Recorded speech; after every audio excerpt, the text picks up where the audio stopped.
तो friends CSK इस साल 9th पोजीशन पे ख़त्म करने वाली है एंड ऐसा माना जा रहा है कि जडेजा भी अगले साल सीएसके का हिस्सा नहीं होंगे, क्योंकि एक र्यूमर आया है कि जडेजा और मैनेजमेंट के बीच में थोड़ी सी कहासुनी हो गई है, क्योंकि वो कप्तानी करना जारी रखना चाहते थे और मैनेजमेंट चाहती थी कि कप्तान धोनी बन जाए ताकि जो जडेजा के ऊपर परफॉर्मेंस प्रेशर है वो ना हो। फिर जडेजा अचानक इंजर्ड हो गए, अब वो इंजरी सच्ची है जो टीम में नहीं पता। तो देखो कुछ कारण थे कि इस साल सीएसके बुरी क्यों रही या ये टूर्नामेंट 2022 का आईपीएल उनके लिए बुरा क्यों रहा।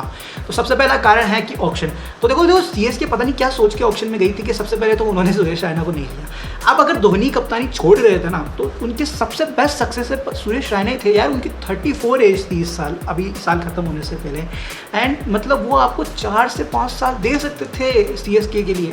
हाँ, एक साल उनकी फॉर्म खराब थी, लेकिन आप देखो ना पिछले 2 आईपीएल हुए कहाँ पे। एक आईपीएल तो उन्होंने खेला ही नहीं, प्लस 2021 वाला आईपीएल पहले इंडिया में हुआ जिसमें उन्होंने रन बनाए, फिर यूएई में हुआ। अब आप देखो यार धोनी ने भी तो रन नहीं बनाए। धोनी, अब देखो धोनी वाले फैंस मुझे गाली वगैरह मत देना, लेकिन तुम ही सोचो धोनी ने भी तो 2 साल रन नहीं बनाए, वो भी तो यूएई में स्ट्रगल कर रहे थे, उन्होंने भी तो इंडिया में ही आके रन बनाए। तो ये सुरेश रैना को जाने देना, क्योंकि उनकी बेस प्राइस 2 करोड़ थी, किसी ने उन पर दाव नहीं लगाया। सीएसके उन पर दाव लगा सकती थी क्योंकि 4 करोड़ वो साथ भी तो घर पे भी लेके गए थे ना।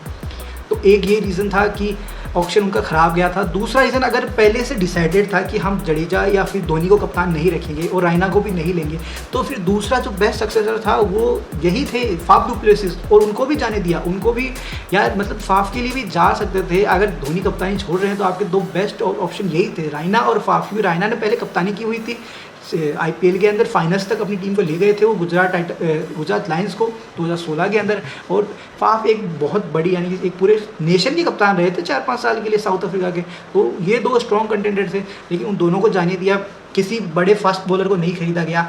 अब देखो सीएसके इस साल अगर मैं बात करूँ तो बैटिंग डिपार्टमेंट में अच्छा था, बॉलिंग में भी ठीक था बहुत हिस्सों में, लेकिन वो हारा कहाँ? वो हारा जब डिफेंड कर रहे थे ना, तो सिर्फ एक बॉलर की कमी। अगर आपने उनकी हार देखी होगी डिफेंड करते हुए, तो हमेशा हमारे मन में एक ऐसी बात है कि सिर्फ एक बॉलर की कमी की वजह से वो हार गए, चाहे वो गुजरात के सामने थे, चाहे वो लखनऊ के सामने थे। तो लास्ट ओवर फेंकने वाला बॉलर ही नहीं था, जो काम पिछले साल हेजलवुड ने किया था।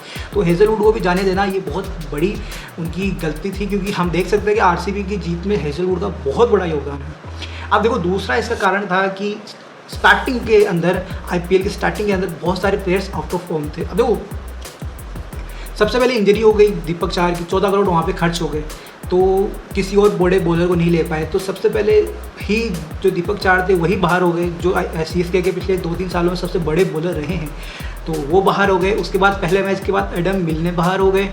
वो न्यूजीलैंड की तरफ से आते थे, लेकिन बहुत अच्छे बॉलर हैं एंड काफ़ी तेज़ बॉलिंग करते थे, और वो हेजलवुड को अच्छे से रिप्लेस कर सकते थे ओपन मतलब ऊपर से और डेथ में दोनों में। लेकिन वो पहले ही मैच में इंजर्ड हो गए, वापस चले गए।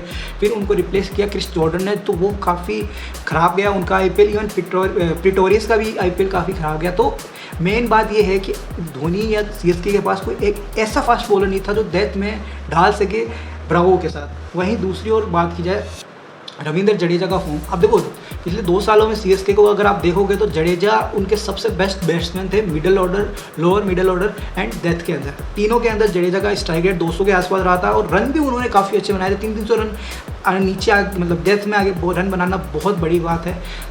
तो उन्होंने इस साल रन ही नहीं बनाए, बिल्कुल भी नहीं। तो देखो उनके ऊपर कप्तानी का प्रेशर आ गया, साफ दिख रहा था। वो रन भी ऐसे बना रहे थे 10 बॉलों में 15 रन, 15 बॉलों में 20 रन, या मतलब ऑलमोस्ट 100 की स्ट्राइक रेट से रन बना रहे थे। वो वैसे रन नहीं बना रहे थे जो बनाते आ रहे हैं कि 9 गेंदों में 20 रन, 9 गेंदों में 30 रन, 9 गेंदों में 25 रन, वो वाले रन आए ही नहीं। प्लस उनकी बॉलिंग भी खराब रही, उन्होंने बॉलिंग भी अच्छी नहीं की। जिसके बाद जो एक चल रहा है क्या सीएसके और जडेजा के बीच में थोड़ी तनाव हो चुका है, क्योंकि दोनों ने सोशल मीडिया के ऊपर एक दूसरे को अनफॉलो कर दिया, और ये एक बहुत बड़ा हिंट होता है। तो जो लास्ट रीज़न जो मैं कहूँगा कि इस साल जो रहा वो यही रहा कि लैक ऑफ कम्युनिकेशन। अब आप किसी भी प्लेयर को देखोगे कि शुरुआत के अंदर डेवन कॉनवे 1-2 मैचों में, 2 से नहीं शायद सिर्फ पहले ही मैच में वो जल्दी आउट हो गए थे। उसके बाद उन्हें एक लंबे टाइम तक बाहर ही बिठा दिया था। उसके बाद जब उन्होंने कमबैक किया तो क्या बढ़िया कमबैक किया। उसके बाद देखोगे ऋतुराज गायकवाड़ की फॉर्म बिल्कुल भी नहीं थी, पहले हाफ में तो बिल्कुल भी नहीं थी। 7वें मैच में जाके उन्होंने हाफ सेंचुरी शुरुआत की थी, उसके बाद उन्होंने एक हाफ सेंचुरी और बनाई, और अब वो रन बना रहे हैं। लेकिन वैसे नहीं कि पिछले साल वो ऑरेंज के होल्डर थे, वैसे वाले रन बिल्कुल नहीं है। उसका एक रीज़न साफ था कि फाफ नहीं थे, यानी और प्लस उनके साथ किसी ने बहुत ज़्यादा रन बनाए नहीं। ओपन में उत्तप्पा ने की थी, उत्तप्पा ने भी एक ही मैच में 90 के आसपास 80 प्लस रन बनाए थे। शिवम दुबे ने स्टार्टिंग में काफ़ी अच्छे रन बनाए थे, लेकिन वो भी एंड होते होते जो है अपनी फॉर्म लूज़ कर गए। तो सीएसके के लिए जो प्लस पॉइंट रहा इस साल वो 2-3 प्लस पॉइंट रहे थे। एक थे MS धोनी। देखो MS धोनी सडनली अचानक पुराने वाले MS धोनी लगे, क्योंकि हमने पिछले 2 साल से देखा था उनकी स्ट्रगल, लेकिन इस साल सडनली वो धोनी बन गए पुराने वाले और मैच फिनिश करने लग गए। तो ये सबसे बड़ा प्लस पॉइंट था। लेकिन जब जब वो कहता ना धोनी फॉर्म में थे तो कोई दूसरा फॉर्म में ही नहीं था। उसके बाद दूसरा प्लस पॉइंट मैं कहूँगा Mukesh Chaudhary as a opening bowler up front power play में विकेट टेकर बन गए हैं, और दीपक चाहर के साथ वो दोनों जब स्विंग करेंगे वो बड़ा ही अच्छा मैचअप देखने को मिलेगा। तीसरा तो प्लस पॉइंट है महेश तीक्षणा अपने श्रीलंका के मिस्ट्री स्पिनर बोल सकते हो कि ऑफ स्पिनर है, प्लस दूसरा बहुत अच्छा डालते हैं, पता नहीं चलता कब डालते हैं। सुनील नारायण जैसे बॉलर हैं और उन्होंने काफ़ी अच्छी बॉलिंग की है इस साल।